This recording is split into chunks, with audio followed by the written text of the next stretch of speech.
Okay, let's get started with configuring our application. This icon in the upper right corner is our Configuration as a Service submenu. The Configuration as a Service menu covers most of the Azure footprint that we cover in our APIs. Basically, if you're going to configure and test part of your application, this is the menu that you would use. In this video, we're going to start with storage, because it's one of the most fundamental pieces of configuration that you're going to use in your PaaS offering. The idea here is that we're going to abstract away the Azure physical resource and eventually end up with shortcuts that the programmer consumes. So our first step is to map the AzStudio database and the Azure physical storage account resource. This is done by getting this connection string from the Azure portal, encrypting it here with our own tools, and then pasting it in your account name. The account name in AzStudio does not have to match the account name in Azure.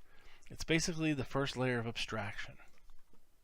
Note that we've been very clever with our storage accounts here. We have 4 logical storage accounts, but if you look at the connection strings, there's only actually 2 physical storage accounts that we connect to. This was done to save resources, but it also demonstrates the flexibility that the system has, where any physical resource can be mapped to any logical resource in our database. Now that we've mapped physical to logical accounts, we're ready to start further mapping our resources. So, to get us started, I think we'll do Blob Shortcuts first. They're the easiest to understand and pretty quick to set up. No matter which resource that you're going to map in the AzStudio database, it all starts at the storage container type. So we'll open that up and we'll create ourselves a storage container type. For this case, we'll call it Blob Training. And we'll give it a container name, training -001. The reason we're putting the 001 at the end of your container name is because this storage account is shared through all the sandboxes, and this is sandbox 001. Please follow this rule so that we don't have any conflicts between you and the other sandbox users. What's happening here is that the container name on the right is what will be implemented or instantiated in the Azure storage account.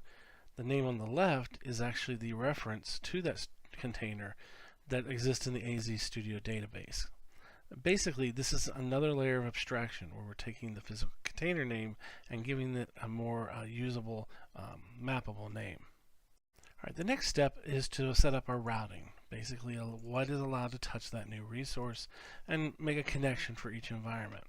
In this case, we're going to create dev-blob/training. And we're going to set that up for the dev environment. We're not going to federate it. We're going to have it use that storage account. We're going to have to use that type of API. And the container name is, of course, Blob Training. Let's filter this a little bit. Okay, so now we have a routing entry now for dev.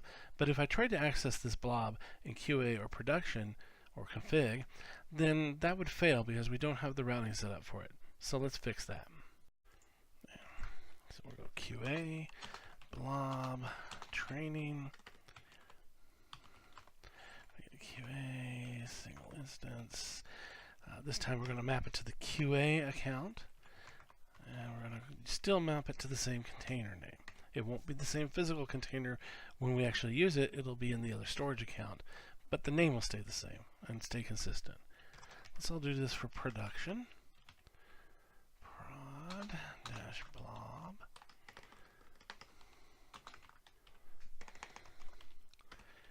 Oh, my typing skills are terrible today.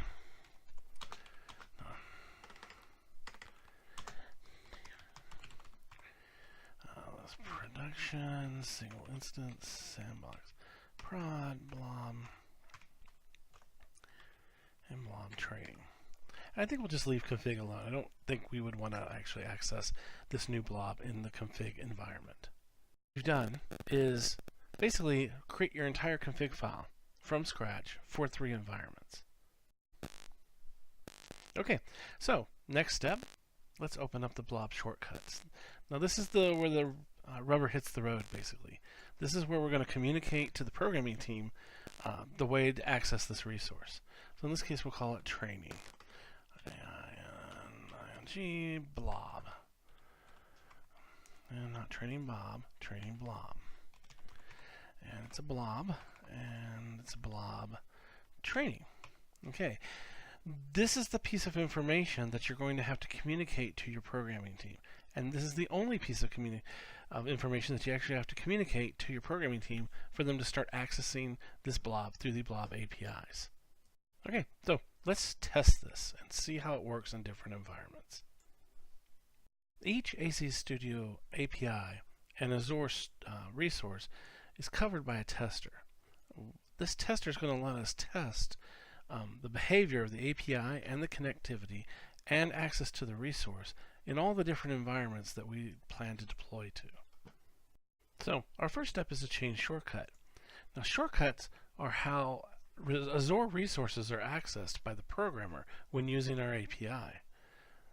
The mapping for all this is of course controlled by the database, and the configuration service is what delivers that information, that connection information, to your product. So in this case, we're going to pick the training blob.